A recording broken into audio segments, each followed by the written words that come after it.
Hey, let's discuss fiscal and monetary policy using the GTDMM dashboard, where G is government spending, T is tax revenue, D is deficit spending or debt, and then M represents money supply expansion, money printing, MA being for an accommodative purpose, accommodating a problem in the economy, and MZ representing printing that will end up being inflationary.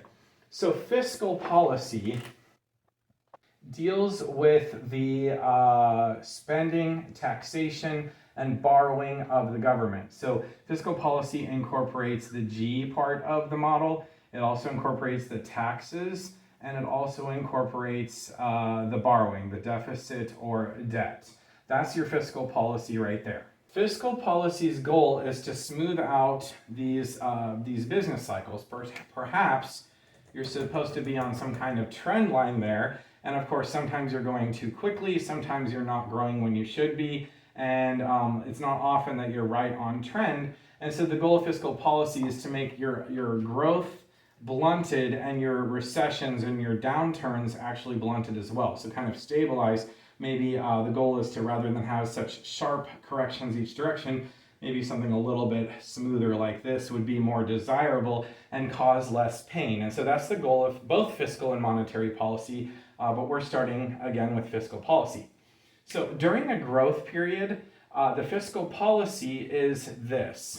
It's politically very difficult for governments to do, but they should be reducing government spending during good times. They should be raising taxes in good times, and then they should be actually creating a surplus, not using debt, in fact, using some of that government spending to pay down any accumulated debts called the national debt. They should be paying down the national debt during that time. This is politically very unpopular, so it does not often occur because who wants to have their services cut from government? Nobody, and they call their congressperson or their senator and they're upset. Who wants their taxes increased? Nobody, so they call their congressperson and they're upset. Who wants the, and this doesn't affect people so directly, but these two actions upset people, and so governments, especially in an open, often called liberal democracy like the United States, we don't often see that during the growth periods. During a recession, it's quite different. During a bad time, the government should be actually stepping in and filling some of the demand that has dropped. And so the government spending should actually go up during a recession.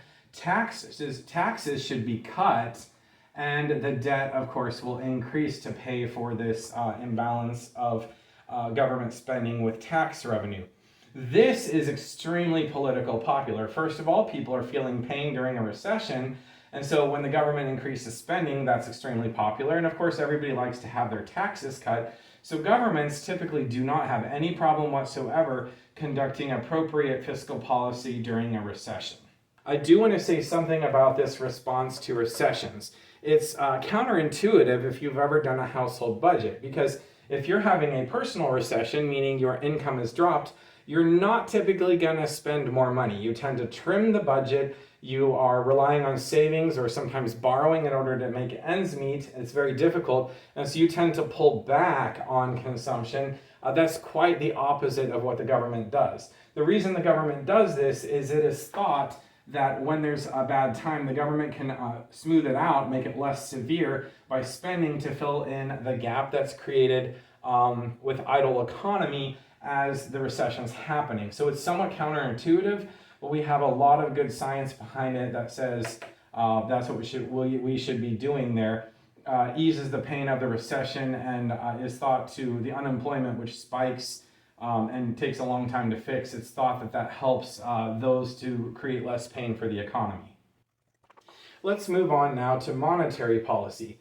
If this first part, fiscal policy, takes up this section of the dashboard, the remaining dashboard, which is right here, this is going to become monetary policy, which is going to involve our printing of money, both for accommodative purposes and perhaps just deliberately trying inflation. If you are in the good times, you're not going to touch monetary policy unless you are fighting inflation. If you're fighting inflation, you're going to want M to be reduced. But if there's no serious need to fight inflation, you're going to aim for stability of M. Now, in the bad times is where it gets very interesting.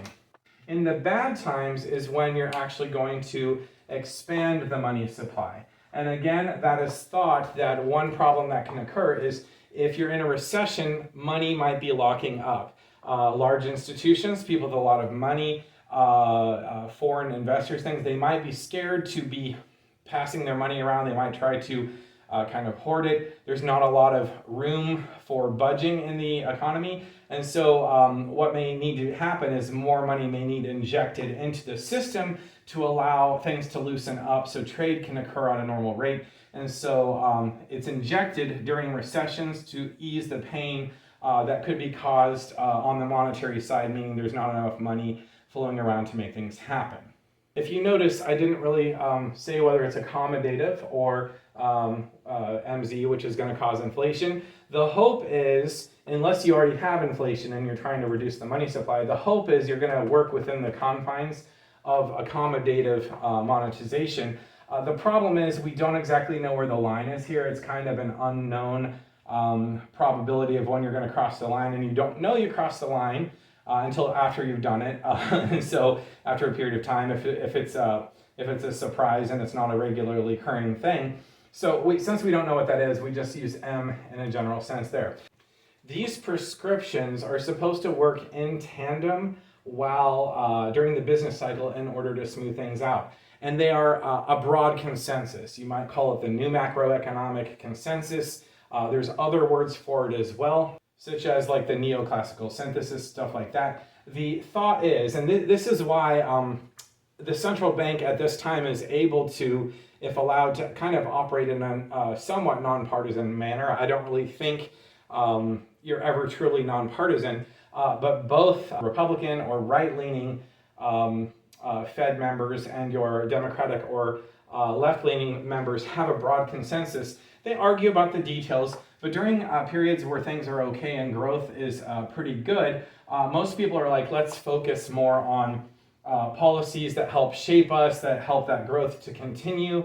On the left, you might say, let's worry about equity issues as far as equal distribution of the income, things like that. On the right, people try to emphasize stability for the business environment and creating a good environment for growth. But in general, it's thought that you do it one way. During a recession, there is, again, broad consensus from both sides that you take these actions in order to blunt the pain of it. And then when you return to growth, you go back to the other policy. That's kind of the broad consensus of how things work at this time. It's somewhat comforting to know that there is some broad scientific consensus behind how the economy is managed in that manner. And you see evidence for that in Republican-appointed Fed chair people being reappointed by Democrats and vice versa. You see that happen, which suggests that there's not terribly a lot of difference, at least on the broader implications of these policies.